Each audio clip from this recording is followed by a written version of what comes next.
Is Resident Evil 1 HD Remake worth playing in 2026? Honestly, not really, but also yes. And I know that makes no sense, but that's exactly why this video needs to exist. And that's pretty crazy because this is Resident Evil. This is one of the most legendary horror games ever. So how can a game be great, important, scary, and still maybe not worth playing? That's what we gotta talk about. So welcome back to Rental Replay. Let's talk about it. When I first played Resident Evil 1 HD Remake, I'm not gonna lie, this game had me stressed, like majorly stressed. This game does not ease you in. It throws you in the mansion, gives you barely any room to breathe, and immediately makes everything feel wrong. Every hallway feels like a bad idea. Every door feels like, do I really want to go in here? Every enemy feels like, do I waste bullets or run? And right away, I could see the evolution of Resident Evil. I could see where the series got its identity from. The mansion, the limited ammo, the puzzles, the keys, backtracking, the creepy camera angles. The feeling that the game does not care if you're comfortable at all. That part is still strong. But here's where the problem started for me. I kept asking myself one thing the whole time. Am I enjoying this because it's fun? Or am I enjoying it because I know it really matters? And that question never really went away. The thing that aged the best in Resident Evil 1 HD Remake is easily the atmosphere. The game still feels good in 2026. The HD version dropped in 2015, and honestly, visually, it aged really well. The mansion looks great, the lighting still works, the camera angles still make you uncomfortable, the silence still makes every room feel dangerous. And that's impressive because a lot of older horror games do not keep that feeling. Sometimes you go back to older horror games and you're like, okay, I see why this scared people back then, but not now. But with the HD remake, it still got me. It still made me feel uncomfortable. It still made me feel like I didn't want to waste ammo. It still made me second guess going down certain hallways, and that's where I got to give the game its respect. It still understands fear, not cheap fear, not constant loud noises, but that slow, uncomfortable, I don't trust this game type of fear. And for a while I was thinking, okay, maybe I get it, maybe this is still fully worth playing. But then the game started doing something that almost ruined the whole experience for me. The thing that aged horribly is the inventory, especially as Chris. 6 inventory slots is ridiculous. I understand survival horror is supposed to limit you. I understand you're supposed to feel uncomfortable. I understand you're not supposed to carry every weapon, every herb, every key, and every item at once. But 6, I mean, come on, man. At a certain point, it stops feeling scary and starts feeling annoying.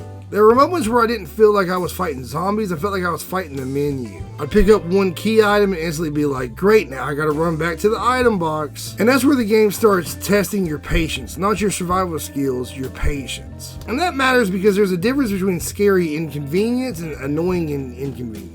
Scary inconvenience makes you feel trapped. Annoying inconvenience makes you feel like the game is wasting your time. Resident Evil 1 does both, and that's the frustrating part because sometimes the limited inventory makes the game better, but sometimes it made me want to stop playing the game. It gets worse because every time you gotta backtrack, you already know what's coming, the door animations. The door animations are ignorant in this game. I know they're classic, I know old school Resident Evil fans probably love them. I know back then they had a purpose, but in 2026, I mean, man, these door animations got old quick.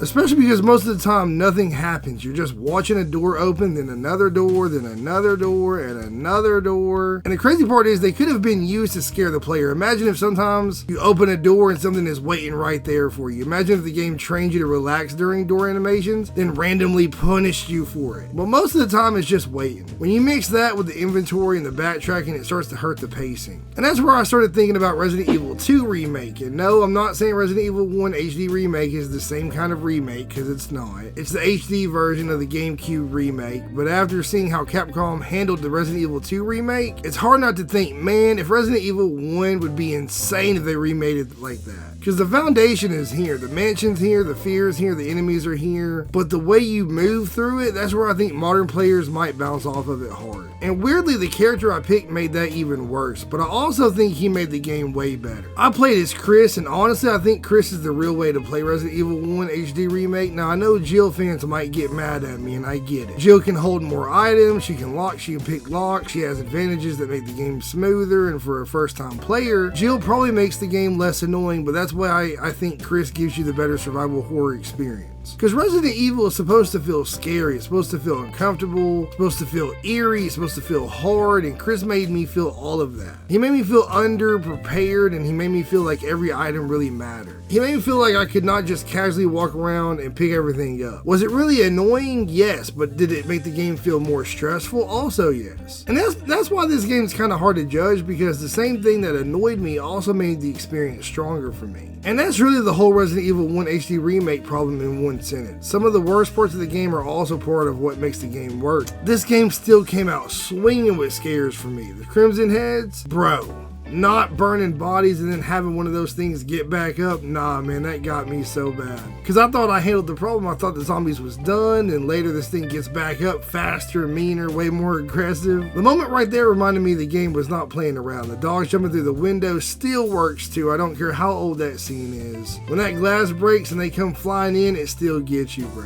And the hunters, man, that animation where they jump high and tackle you, that's insane. This game can definitely still scare you, not in a I can't sleep kind of way, but in a I do not want to go back through that hallway again kind of way. And that's a different kind of horror. That's the kind of horror Resident Evil 1 still does really well. But then right when I'd start getting into the game, right when I'd start respecting the fear, the game would hit me with something that brought the whole thing back down. The puzzles. I was not a fan of the puzzles in this game. I think the puzzles really age poorly, and I know some people love old school puzzle designs. They love when the game gives you almost nothing and says figure it out. I respect that, but for me, too many puzzles felt confusing and just obscure. Not challenging in a fun way, just confusing, and that's a big difference. A good puzzle makes you feel smart when you solve it, like, okay, that kind of makes sense. And a bad puzzle makes you feel like, how was I supposed to know that? Resident Evil 1 gave me too many of those moments. I don't want the game to hold my hand. I don't need a giant yellow arrow telling me where to go, but I do need to feel like the answer makes sense. And sometimes this game had me feeling like I was just trying random stuff until something worked. That's where the game started losing me, because now it's not just scary, it's not just tense. Now I'm limited on inventory, running through door animations, backtracking through the mansion, trying to solve puzzles I don't care for, and that's what the biggest question of the video came back: is this game actually fun? And before we answer that, I want to know where y'all land on this, because I already know Resident Evil fans are going to have thoughts on this. If you think I'm crazy and Resident Evil 1 HD Remake is still a must play, hit the like button and tell me why. And if you agree that this game is great but also kind of annoying to actually play today, hit the like button too, because we might be on the same page. Because that's the real debate here. So is Resident Evil 1 HD Remake actually fun? Honestly, meh. Did I have fun playing it? Yes, I did. Do I think some people would also have fun playing it? Yes. Do I think it's more fun than a lot of other ways you can play Resident Evil? Not really. And that's where I land. This game is fun to an extent, but I think it's more important than fun. It helped me understand Resident Evil. It helped me understand the mansion. It helped me understand survival horror. It helped me understand how the series evolved to what it is now, but I never had the moment where I was like, oh yeah, this is the greatest thing ever. I had more of a, okay, I kind of respect this reaction, and respect's a little bit different than love. Because some games you play, they instantly make you a fan. Some games you play and you just understand why people became fans of it. Resident Evil 1 HD Remake was more of the second one for me. I get it now, but I don't know if I love it yet.